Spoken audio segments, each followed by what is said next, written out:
दोस्तों आज के दिन हम सभी भारतीयों के लिए एक फख्र का दिन है, क्योंकि आज ही के दिन संविधान सभा हुए थे और संविधान को मान्यता भी मिल गए थे। हालांकि इसके एक साल बाद 26 जनवरी 1950 को पूरे भारत में संविधान लागू हो गए थे। हमारे संविधान के नायक यानी हमारे संविधान लिखने वाले डॉक्टर भीमराव अंबेडकर संविधान के पहले पन्ने में लिखते हैं, हम भारत के लोग भारत को एक संप्रभु समाजवादी धर्मनिरपेक्ष लोकतांत्रिक गणराज्य बनाने और उनके सभी नागरिकों को न्याय, सामाजिक, आर्थिक और राजनीतिक सुरक्षा प्रदान करने का गंभीर से संकल्प लेते हैं। इसके आगे और भी बहुत कुछ है जो कि इंग्लिश में लिखा हुआ है, हम ट्रांसलेशन कर चुके हैं, हिंदी में आप पढ़ लीजिए। दोस्तों हमारे भारत के संविधान का खूबसूरती यही है कि भारत के सबसे पहली पन्ने ही में ये लिखा हुआ है धर्मनिरपेक्ष समाजवादी यानी लोकतांत्रिक गणराज्य, और उसके आगे क्या बोला है कि सभी नागरिकों को न्याय मिलेगा। सब कुछ यहाँ पर संविधान में पहली पन्ने में लिखा हुआ है। इसीलिए बताया जाता है कि संविधान को ज़रूर पढ़िए और हर एक इंसान को पढ़ना बहुत ही ज़रूरी है, और जो नहीं पढ़ेगा उसको संविधान को समझना बहुत ही मुश्किल होगा। हमारे संविधान हमें सब कुछ का अलाउ देते हैं, लेकिन हमारा संविधान ये भी कहते हैं कि आप जो भी करिएगा मेरे अंदर में करिएगा। संविधान ये कहते हैं अगर आपको संविधान का नॉलेज होगा ही नहीं तो आप कैसे संविधान को समझोगे। अगर आप राजनीतिक में जाना चाहते हैं या फिर बड़े बड़े व्यापारी बनना चाहते हैं तो सबसे पहला इस संविधान को समझना बहुत ही ज़रूरी है।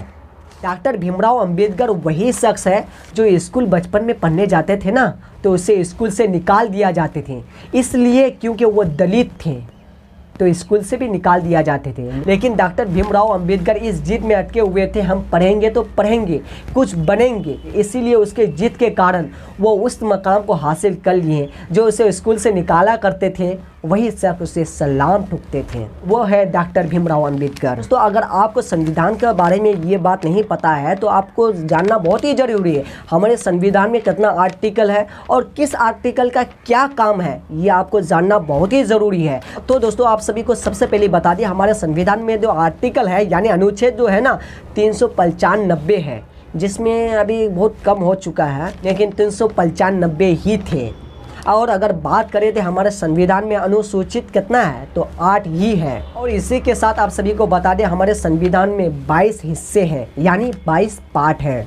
दोस्तों अब बात करते हैं उत्तराखंड के उत्तरकाशी के पहाड़ के नीचे एक 40 लोग जो टनल के अंदर में फंसे हुए हैं, उन सभी को अभी तक निकलाया नहीं गए हैं। हालांकि कंपनी और राज्य सरकार का मेहनत जारी है, लेकिन उसका मेहनत अभी भी काम नहीं आए हैं, क्योंकि काम तभी आएंगे जब उन सभी 40 मजदूरों को वहां से निकलाया जाएगा। अगर आप सोचते हैं कि पहाड़ के नीचे सुरंग में फंसे 40 लोगों को किस तरह का खाना दिया जाता है, उसको पानी किस तरह का दिया जाता है, ऑक्सीजन का क्या हालात है, यानी वो 40 लोग ऑक्सीजन कैसे लेते हैं, तो इन सभी का सवाल का जवाब ये है कि एक पाइप है, यानी एक पाइप का इंतज़ाम किया गया है, उसी के ज़रिए सूखा खाना दिया जाता है। यहाँ पर कच्चा खाना नहीं दिया, जैसा कि आपके घर में पक जाता है ना जो खाना, वो खाना नहीं दिया जाता है। सूखा खाना, रोटी वगैरह यही दिया जाता है। और पानी का भी इंतजाम हालांकि किया गया है, तो पानी भी दिया जाता है। इसी के साथ साथ ये भी बता दें जो ऑक्सीजन का बात होता है ना, तो ऑक्सीजन भी उसी पाइप के ज़रिए दिया जाते हैं। लेकिन दोस्तों आप सभी के मन में ये सवाल ज़रूर आते होंगे, अगर उसे बाथरूम लग जाते हैं, पेशाब लग जाते हैं, तो वो कहाँ पर करते हैं? दोस्तों उसी के अंदर में करते हैं, जिसके कारण वहाँ पर बीमारी भी फैल सकते हैं।